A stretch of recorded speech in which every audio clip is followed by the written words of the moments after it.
Guys ഞാൻ ഡോറൊക്കെ അടിച്ച് നല്ലോണം ലോക്ക് ചെയ്ത് പോവാണ് ഗൈസ്. പക്ഷേ നമ്മളിപ്പോൾ ഉള്ളത് നമ്മളെ വീട്ടിലല്ല, നമ്മളിപ്പോൾ ഹോസ്പിറ്റലിലാണ് ഗൈസ്.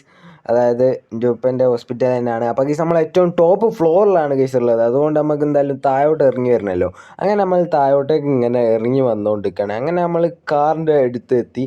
അങ്ങനെ നമ്മൾ ലോക്ക് തുറന്ന്, അതുകൊണ്ട് തന്നെ സാധാരണ എല്ലാവരും ചെയ്യുമ്പോൾ നമ്മൾ ഡോറും തുറന്ന്, അങ്ങനെ നമ്മൾ എന്താക്കി, നമ്മൾ കീ ഇടാൻ വേണ്ടി അതിൻ്റെ അടുത്തേക്ക് കീ ഇട്ട് ഇഗ്നീഷൻ നമ്മൾ ഓണാക്കി കയ്യെ നമ്മളെ ബെഡ്ജിങ് വന്നു ടൊയോട്ടൻ്റെ.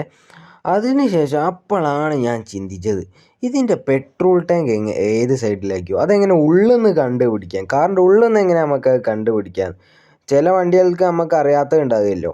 അപ്പോൾ അതെങ്ങനെ നമുക്ക് ഉള്ളിൽ നിന്ന് കണ്ടുപിടിക്കുക എന്നുള്ളതാണ് ഗൈസ് ഇന്നത്തെ നമ്മളെ വീഡിയോ. അപ്പോൾ ഈ വണ്ടിൻ്റെ പെട്രോൾ ടാങ്ക് എന്ന് പറഞ്ഞാൽ, ഈ വണ്ടിയുടെ പെട്രോൾ ടാങ്ക് ലെഫ്റ്റ് സൈഡിലാണ് ഈ വണ്ടീൻ്റെ പെട്രോൾ ടാങ്ക്. അതിപ്പോൾ ഞാൻ ഒന്ന് നോക്കാൻ വേണ്ടി ഇറങ്ങിയതാണ്. പക്ഷേ ഇതെങ്ങനെ നമുക്ക് ഉള്ളിൽ നിന്ന് കാണാമെന്നുള്ളത് ഞാൻ കാണിച്ചു തരാം ഗൈസ്. വളരെ സിമ്പിളാണ് സംഭവം. ചില വണ്ടിയൊക്കെ നമുക്കിപ്പോൾ കിട്ടിയാൽ ഏത് സൈഡിലാണ് പെട്രോൾ ടാങ്ക് അറിയാത്തുണ്ടെങ്കിൽ നമുക്ക് കാണാൻ പറ്റും. നമ്മൾ ആദ്യം നമ്മളെ ഇഗ്നിഷനൊക്കെ ഓണാക്കി, അപ്പോൾ നമ്മളെ ഈ മീറ്റർ ബോർഡിൽ തന്നെ ആ സംഭവം നമുക്ക് കാണാൻ കഴിയും ഗൈസ്.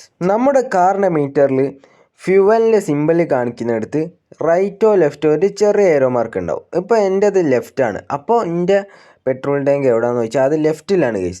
അപ്പോൾ ഇതുപോലെ നമുക്ക് സിമ്പിളായിട്ട് നമ്മുടെ കാറിൻ്റെ പെട്രോൾ ടാങ്ക് നമുക്ക് അകത്ത് നിന്ന് തന്നെ കണ്ടുപിടിക്കാൻ കഴിയും ഗൈസ്. നിങ്ങളുടെ റൈറ്റ് ആണെങ്കിൽ റൈറ്റ് ഏരോ മാർക്ക് കാണാം ഗൈസ്.